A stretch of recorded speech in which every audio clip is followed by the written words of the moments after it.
In 1893, Chicago was known as the White City. It was hosting the World's Fair, a shining beacon of electricity, innovation, and hope. But just a few miles away, in the district of Inglewood, a different kind of structure was rising. A place of total darkness. They called him H. Holmes. To his neighbors, he was a charming doctor and a successful businessman. But behind closed doors, he was constructing a machine. A 3-story building designed with one purpose: to process human beings like cattle in a slaughterhouse. He didn't just kill, he turned murder into an industry.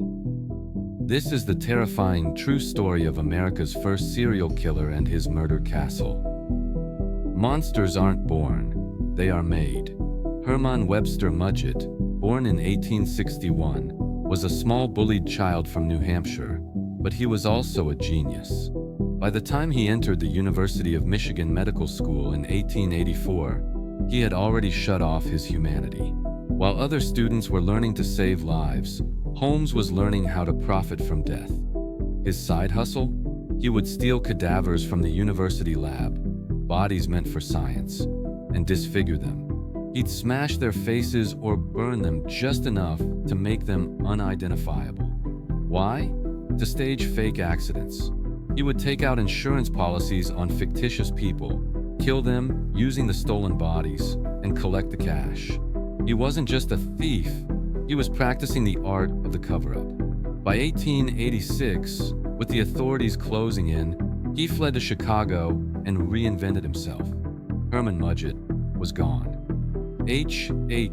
Holmes was born. He found work at a drugstore owned by a Mrs. Holton. She was an elderly widow, lonely and trusting. Holmes charmed her, promising to run the store so she could retire. Suddenly, Mrs. Holton vanished. Holmes told the neighbors she moved to California. In reality, she was likely the first victim buried in the dirt of Inglewood. And just like that, Holmes owned the block. With the pharmacy money and endless scams, Holmes began his masterpiece across the street.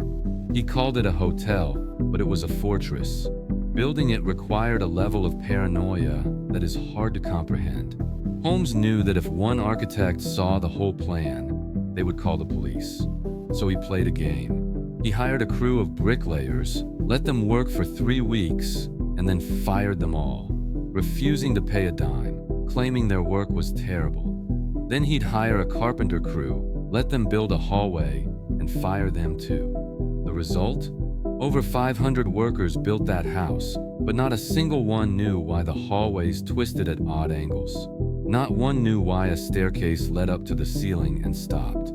Only Holmes held the master key. The second floor was a death trap.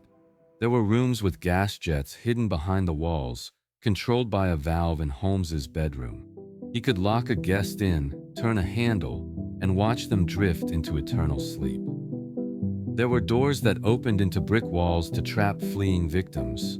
Greased chutes, like laundry chutes, but large enough for a body, led directly from the bedrooms down to the basement.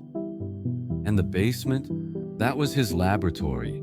It contained a dissection table, vats of corrosive acid, and a crematorium meant to burn at 3,000 degrees. 1893 was the perfect storm. The World's Fair brought millions of strangers to Chicago. The city was chaotic, transient, and anonymous. It was the perfect hunting ground. Holmes advertised his World's Fair hotel as a luxury lodging for young ladies.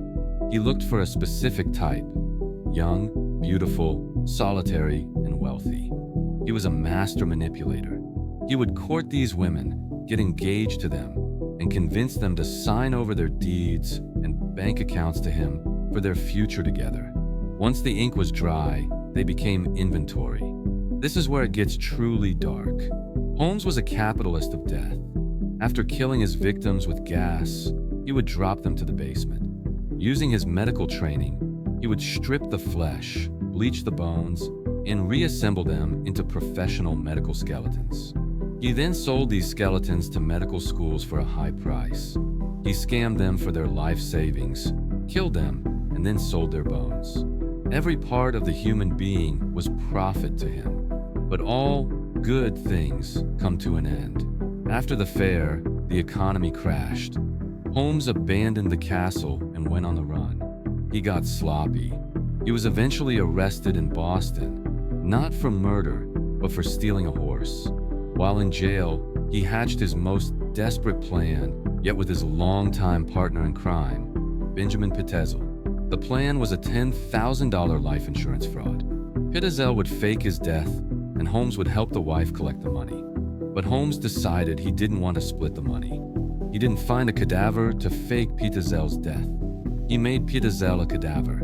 He knocked him out with chloroform and set him on fire, making it look like an exploding benzene bottle. This is where the story becomes heartbreaking. Holmes went to Pitezel's widow, Carrie. He told her, "Ben is alive. He's hiding in South America. Let me take 3 of the children to meet him. You stay here and collect the money." Carrie, trusting the charming doctor, handed over her children, Alice, Nellie, and little Howard. She never saw them again.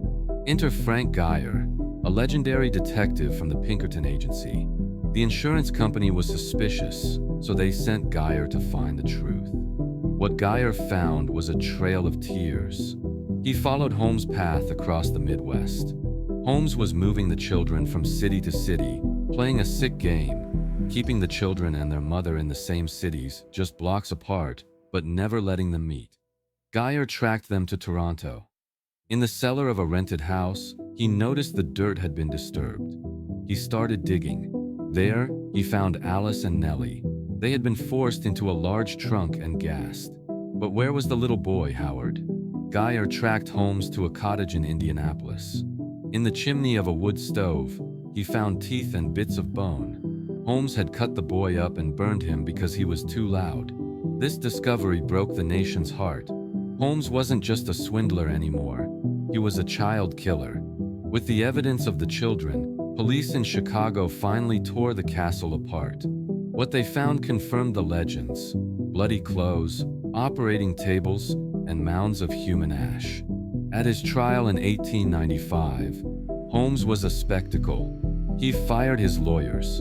He cross-examined witnesses himself. He loved the attention. He confessed to 27 murders, though his stories were a mess of lies. But one quote of his chills me to the bone. "I was born with the devil in me. I could not help the fact that I was a murderer, no more than the poet can help the inspiration to sing." On May 7, 1896, the Devil of Chicago was hanged. But he had one final, ironic demand. The man who made a fortune stripping the flesh off others was terrified of the same thing happening to him. He requested to be buried in a coffin filled with cement, buried 10 feet deep, and covered with another layer of concrete. He wanted to be sure that no one could ever touch him again. The murder castle mysteriously burned down shortly after his arrest.